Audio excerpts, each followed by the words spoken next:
I just gave birth 8 weeks ago. I was standing in our bedroom, holding our newborn daughter, trying to get her to sleep. My husband walked in, looked at my stomach, and said, "Wow, I didn't know childbirth could make someone look this ruined."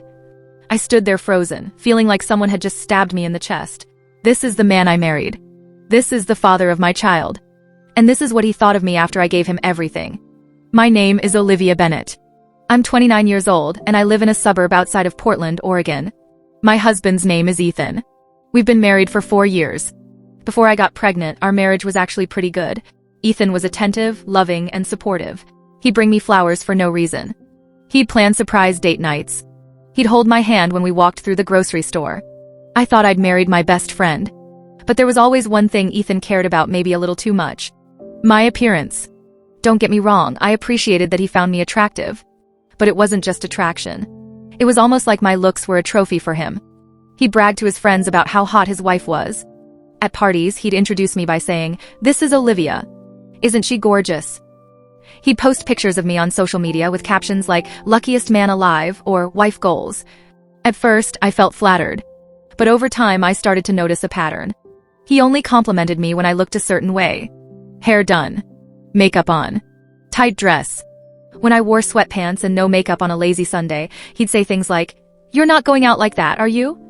Or, "Maybe put on some mascara at least." Ethan was obsessed with fitness. He went to the gym 6 days a week. He followed dozens of fitness influencers on Instagram. He'd show me pictures of models and say, "See? That's discipline." He never said it directly, but I could feel the implication. That I should look like them too. When we started talking about having kids, Ethan was hesitant. He said he wasn't ready financially, but I knew the real reason. One night, after a few drinks, he admitted it. "I'm scared pregnancy will ruin your body." I laughed it off at the time. I thought he was joking. But deep down, a part of me wondered if he was serious. 2 years into our marriage, I got pregnant. It wasn't planned, but I was thrilled. Ethan smiled and said all the right things. "We're going to be parents. This is amazing." But I could see the worry in his eyes. The first trimester was rough. I had morning sickness that lasted all day. I was exhausted. I could barely keep food down. Ethan tried to be supportive at first. He'd rub my back when I was nauseous. He'd make me ginger tea. But as my body started to change, so did his attitude. By the second trimester, I'd gained about 15 pounds. My belly was starting to show. My breasts were getting bigger. My face was a little fuller. I felt beautiful. I felt like my body was doing something miraculous. But Ethan didn't see it that way. One evening, I was getting dressed for a friend's baby shower. I put on a maternity dress that I thought looked cute. I walked into the living room and did a little spin. "What do you think?" Ethan glanced up from his phone and shrugged. "It's fine." That was it. No compliment. No smile. Just, "It's fine." I tried not to let it bother me, but it did. A few weeks later, I suggested we do a maternity photo shoot. I'd seen beautiful pictures online of pregnant women glowing in soft light, their partners holding their bellies. I wanted that. I wanted to remember this time. Ethan shot the idea down immediately. "Those photos are cheesy. Plus, they're expensive." I didn't push. But it hurt. As my belly grew, Ethan started making little comments. "Wow, you're really eating a lot today. Are you sure you should have dessert? You know, some women barely gain any weight during pregnancy." He'd show me Instagram posts of pregnant fitness influencers with flat stomachs and toned arms. "Look at her. She's 7 months pregnant and still in shape." I felt ashamed. I felt guilty for eating when I was hungry. I felt ugly for not looking like the women he admired. I started avoiding mirrors. I stopped taking pictures of myself. I stopped feeling excited about pregnancy and started feeling self-conscious.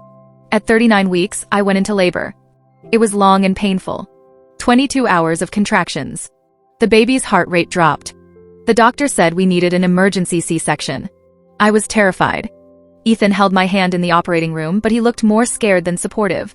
Our daughter, Lily, was born at 11:47 p.m. She was tiny and perfect. 7 pounds, 2 ounces. When they placed her on my chest, I cried. Not just from relief, but from overwhelming love. I looked at Ethan, expecting to see the same emotion. He smiled, but it didn't reach his eyes. He looked tired. Uncomfortable. What Ethan didn't know was that I almost died that night. I lost too much blood during the C-section. My blood pressure dropped dangerously low. The doctors had to give me a transfusion. I was in and out of consciousness. I heard the nurses shouting medical terms I didn't understand. I heard the machines beeping frantically.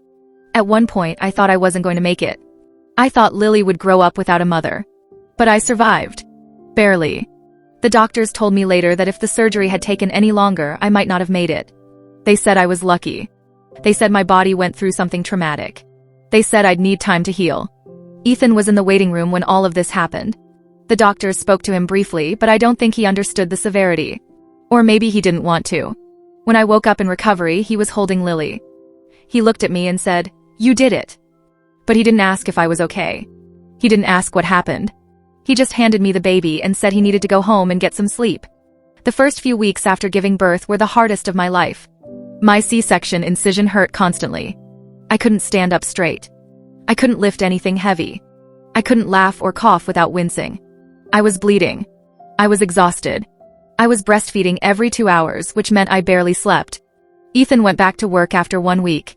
He said he couldn't afford to take more time off. I understood, but I also felt abandoned. I was alone with a newborn, trying to figure out how to keep her alive while my own body was falling apart.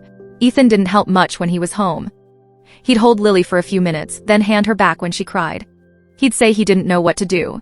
He'd go to the gym after work instead of coming straight home. He'd stay up late playing video games while I rocked the baby to sleep. He'd complain that he was tired. I wanted to scream. I wanted to say, "You're tired? I haven't slept more than 2 hours in a row for a month." But I didn't. I stayed quiet. I told myself he was adjusting. I told myself it would get better. But then came the comments about my body. I was 8 weeks postpartum. I hadn't lost all the baby weight yet. My stomach was still soft. My C-section scar was red and raised. I had stretch marks on my hips and thighs. My breasts were engorged from breastfeeding. I didn't recognize my body anymore. But I was trying to be kind to myself. I was trying to remember that my body had just done something incredible. One afternoon, I was changing in our bedroom. I lifted my shirt to check my incision. It was healing, but it still looked angry. Ethan walked in. He stopped in the doorway and stared at my stomach. Then he said it. "God, can you not? That looks disgusting." I froze. I couldn't breathe. I stared at him, waiting for him to laugh. Waiting for him to say he was kidding. But he didn't. He just turned around and walked out. A few days later, I was sitting on the couch, eating a sandwich. Lily was asleep in her bassinet. Ethan came home from the gym. He looked at me and said, "You really let yourself go, huh?" I put down my sandwich. "What did you just say?" He shrugged. "I'm just saying maybe you should think about working out. You know, getting back to normal." Normal? "Ethan, I had major surgery 2 months ago." "Yeah, but some women bounce back fast. You're not even trying." I felt tears burning my eyes. "I'm not trying. I'm keeping our daughter alive. I'm healing from almost dying. I'm surviving on no sleep. And you think I'm not trying?" He rolled his eyes. "You're being dramatic." That's when I realized. He had no idea. He had no idea what I'd been through. He had no idea how close I came to not coming home from the hospital. He had no idea that the body he mocked was the body that saved our daughter's life. I started having panic attacks. I'd wake up in the middle of the night, heart racing, unable to breathe. I'd look at Lily sleeping peacefully and I'd cry. Not because I didn't love her, but because I felt so alone. I felt so broken. I felt so unloved. I developed postpartum depression. I didn't tell Ethan. I didn't tell anyone. I was afraid they'd think I was a bad mother. I was afraid they'd take Lily away. So I suffered in silence. I smiled during the day and cried at night. I took care of my baby while falling apart inside. Ethan didn't notice. Or if he did, he didn't care. He was too busy posting gym selfies on Instagram. Too busy liking photos of fitness models. Too busy living his life like nothing had changed. One night, I was in the bathroom, staring at myself in the mirror. I lifted my shirt and looked at my scar. I traced the red line with my finger. This scar saved my daughter. This scar kept me alive. And my husband called it disgusting. I started writing in a journal. It was the only place I felt safe. The only place I could be honest. I wrote about how lonely I felt. How ugly I felt. How unloved I felt. I wrote, "I gave him a baby and he gave me insults." When Lily was 3 months old, I had a follow-up appointment with my OB/GYN. Ethan came with me because I needed someone to watch the baby in the waiting room. The doctor examined my incision and said it was healing well, but she noticed I'd been lifting heavy things too soon. She asked if I'd been getting help at home. I lied and said yes. Then she asked how I was feeling emotionally. I burst into tears. I couldn't hold it in anymore. I told her everything. The exhaustion. The loneliness. The insults. The depression. She listened without judgment. Then she looked at Ethan, who was standing awkwardly in the corner. "Mr. Bennett, did you know your wife almost died during childbirth?" Ethan blinked. "I mean, yeah, there were complications." Complications? She had a severe hemorrhage. She needed a blood transfusion. She lost consciousness. If the surgical team had been even a few minutes slower, she might not be here today. Ethan's face went pale. "I didn't know it was that serious." The doctor's expression hardened. "Your wife's body went through a traumatic experience. Her scar, her weight, her exhaustion, all of that is because she fought to stay alive. For herself and for your daughter. She needs support, not criticism." Ethan didn't say anything. He just stared at the floor. On the drive home, he was silent. I held Lily in the back seat, staring out the window. Finally, he spoke. "Why didn't you tell me?" I turned to look at him. "Tell you what?" "That it was that bad. That you almost died." "Would it have mattered?" He didn't answer. That night, after I put Lily to bed, Ethan came into the bedroom. He was holding my journal. My stomach dropped. "Where did you get that?" "It was on the dresser. I didn't mean to read it, but I saw my name." I felt exposed. Violated. "That's private." "Olivia, I had no idea you felt this way." "How could you not? I've been falling apart right in front of you." He sat down on the bed. "I'm sorry. I'm so sorry. I didn't realize how much I hurt you.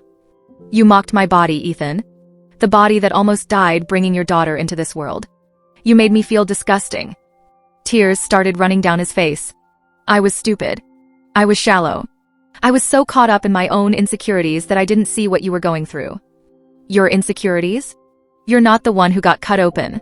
You're not the one whose body changed forever." "I know. And I was wrong. I was so wrong." I shook my head. "You loved my body more than you loved me." "That's not true." "Isn't it? You only valued me when I looked a certain way. The moment I didn't fit your ideal, you turned on me. You mocked the body that kept your child alive." He covered his face with his hands. "I don't know how to fix this. I don't know if you can." Over the next few weeks, Ethan tried. He really did.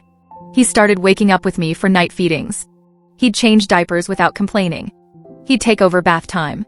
He'd make dinner. He'd tell me I was beautiful, even when I was covered in spit up and hadn't showered in 2 days. But I couldn't forgive him. Not yet. Every time I looked at him, I remembered what he said. Every time I looked at my scar, I remembered how he made me feel. One evening, I told him I needed space. I packed a bag and went to stay with my parents for a week. I needed to be away from him. I needed to figure out if I even wanted to stay married. My mom held me while I cried. She told me I deserved better. She told me I was strong and beautiful and brave. She reminded me that my body was a miracle. During that week, Ethan called every day. He sent long text messages apologizing. He begged me to come home. He said he'd do anything to make it right. I thought about leaving him. I thought about filing for divorce.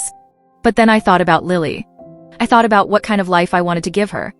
I didn't want her growing up thinking it was okay for men to treat women this way. When I came home, I sat Ethan down. I told him my conditions. If we were going to stay together, things had to change. He needed to go to therapy. He needed to learn about postpartum recovery and mental health. He needed to stop following fitness influencers and comparing me to other women. He needed to respect me, not just my appearance. He agreed. He started seeing a therapist. He started reading books about fatherhood and marriage. He deleted Instagram. He started complimenting me for things that had nothing to do with how I looked. He'd say, "You're an amazing mother. You're so strong. I'm proud of you." It wasn't perfect. Some days I still felt angry. Some days I still felt hurt. But slowly I started to heal. Not just physically, but emotionally. It's been a year since Lily was born. My body has changed. My scar is still there. My stomach isn't as flat as it used to be. I have stretch marks. But when I look in the mirror now, I don't see something disgusting. I see a body that fought. A body that survived. A body that created life. Ethan is different now too. He's more present. More caring. More respectful. He tells me I'm beautiful, but he also tells me I'm strong, smart, and resilient. He sees me as more than just a body now. He sees me as a person. As his partner. As the mother of his child. I don't know if we'll make it forever. I don't know if I'll ever fully trust him the way I did before. But I know one thing for sure. I will never let anyone make me feel ashamed of my body again. I will never let anyone make me feel less than. Because this body is not ruined. This body is a miracle. A real man loves the woman who carried his child. A real man sees beauty in sacrifice. A real man understands that a mother's body is not something to mock.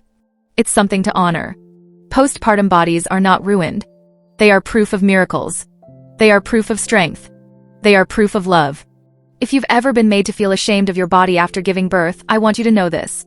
You are not disgusting. You are not ruined. You are powerful. You are beautiful. And you deserve to be treated with respect. Mocking a mother's body is mocking your own child's home. And if someone can't see the beauty in that, they don't deserve you. If you've ever been mocked or humiliated for your postpartum body, you're not alone. Have you ever felt unloved after giving everything to bring life into this world? Tell me your story in the comments. And if you want more stories like this, let me know. Don't forget to subscribe.